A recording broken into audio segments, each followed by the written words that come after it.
Sanibona bafethu uvane lo. I'm sure niyibonile ke indaba namhlanje regarding umdlali weMamelodi Sundowns okubani na okuwukuhlwano lehlaho. Le indaba ke zi-involve iMamelodi Sundowns with i-team yase-Europe. Kuthiwa ke iMamelodi Sundowns isidecline imali engango-30 million for umdlali weMamelodi Sundowns okuwukuhlwano lehlaho. Samazi ke bafethu umjida, he was part of a group yabadlali abapromothwa bedlala kahle kakhulu, bedlala kuyona i-School of Excellence. Bedlala noMfokeng lapha bekhona noMabhena baningi nje abadlali abaqhamuka kusona i-School of Excellence. Umdlali ke lo bafethu bedlalela i-TDC iMamelodi Sundowns, wapromothwa yona iMamelodi Sundowns, wadlalela i-first team ye-Sundowns, ubekhona ubesiza ngempela kuyona i-Sundowns ngosikhathi ke bedlala kwi-CAF Champions League last season. Kodwa ke kuthe ke iMamelodi Sundowns inqabe ke imali engango-30 million. I-agent yakhe uMatthew Moore uconfirmile ukuthi ke umdlali wakhe okuwukuhlwane ulehlaho umjida ngempela ufuna ukuyodlala le e-Europe, but ke iMamelodi Sundowns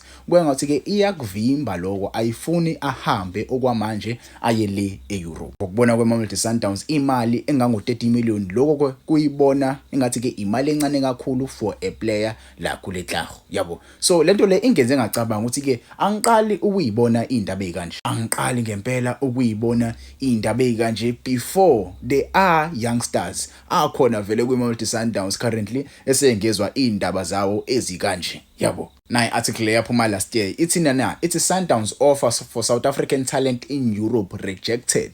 Le offer le babefuna bani na? Babefuna umdlali weMamelodi Sundowns okubani na okuMabhena. Remember ke bafethu ke iMamelodi Sundowns ayiqali ukumfuna uAntonio van Wyk okumdlali la eSouth Africa obedlala le eEurope. Obedlalela iSV Red. iMamelodi Sundowns ke ikwazile ukumsayina lo mdlali kulona leli windi leli. But ke leyo club leyo ukuze ke imsayine ubani na uAntonio van Wyk babefuna uMabhena, ukuze iSundowns imthole uAntonio babefuna uMabhena kushawe iswap deal nemali ngaphezulu. iMamelodi Sundowns yathi cha, ngesikwazi ke sihambise uMabhena. Remember uMabhena is not getting full game time kuMamelodi Sundowns. He's not nayo ukuhlwano lehlaho bengayithola game time eningi kuMamelodi Sundowns, yabo. So both of these players engisababalile, they are not getting full game time kuyona iMamelodi Sundowns, but ke iSundowns sithi ke cha, asikwazi ke sihambise uMabhena aye eEurope. Noloko ukuthi ke thina sizokhipha imali yethu simthenge uAntonio van Wyk njengoba nje sebekwenzile nje umjida usedlalela yona iMamelodi Sundowns njengamanje. He's a Mamelodi Sundowns player as we speak. They recently signed him instead of letting the young boy go overseas and play his football le ko Europe, because usamncane umjida usengakwazi ke akhule khona eEurope abona amanye ama team approach amsign, yabo. Instead of that benze njani nako uMabhena bamthatha la season bamyisa kwiDDC, bese bemise kwiDDC babona ukuthi ke iDDC engathi ke idlala kancane, asimthathe simmise le kwiNFD. Rumors going around uMabhena is going to University of Pretoria. He's going to Amatax. Do you know where Amatax is?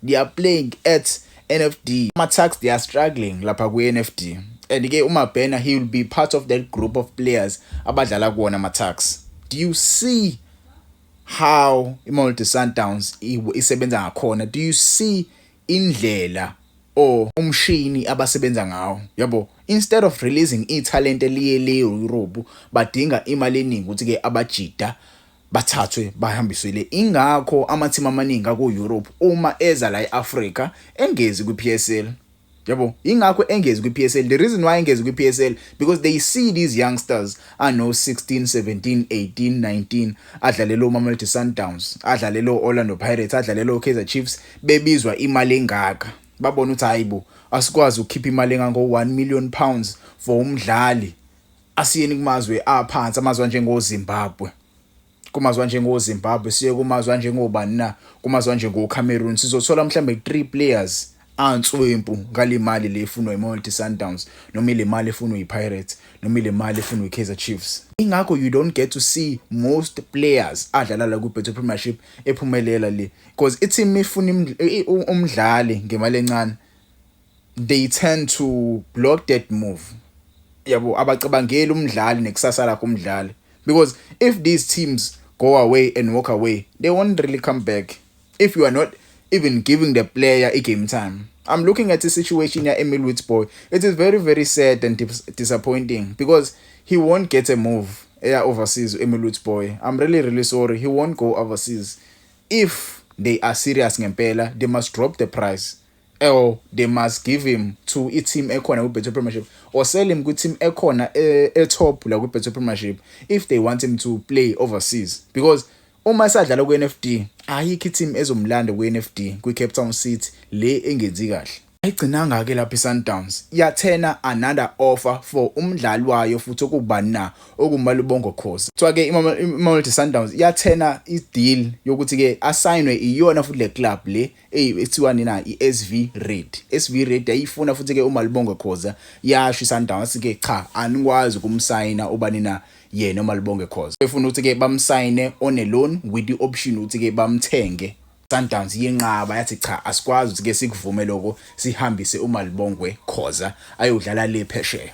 Thina-ke asikwenzi lokho la. Umdlali mehamba uhamba nje uma-ke sivumelane kahle ukuthi-ke uzohamba ngempela.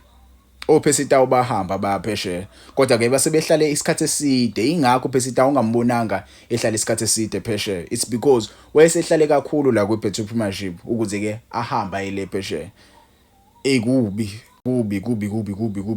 And-ke iy'ndaba ey'develophayo njengamanje regarding umdlali odlalela yona iMamelodi Sundowns okubani na uThapelo Maseko. Thapelo Maseko joined iMamelodi Sundowns from iSuperSport United. After joining iMamelodi Sundowns from iSuperSport United, he suffered a very, very bad injury bedlala kwi-AFCON. So he was forced to stay at home for 6 months wonke umjida-ke engadlali. When he came back, it looks like the new coach didn't really fancy him ukuthi-ke angayidlalela iMamelodi Sundowns. So the boy was forced to train alone. The boy was forced to sit on the stands on top angayijoyini iMamelodi Sundowns. Umjida-ke wayeselonwa eyale kwi-Cyprus. Umjida kahle kahle ufuna ukuhamba wayekhala ngempela esho ku-Instagram ekhala ene-depression. But-ke iMamelodi Sundowns ayishayanga ngempela lokho ayisibhayanga leso story. Umjida bafuna nje ukumbona edlalela yona iMamelodi Sundowns noma-ke engayidlaleli iSundowns but-ke part of sona isquad seMamelodi Sundowns. Umjida currently kune-club yase-Denmark yabo ebizwa ngeCopenhagen. Niyayazi-ke leyo club bafethu. Umjida kuthiwa-ke leyo club leyo inqabile ithi iSundowns inqabile ukuthi-ke isayini. Yabo umjida right now uyodlala le.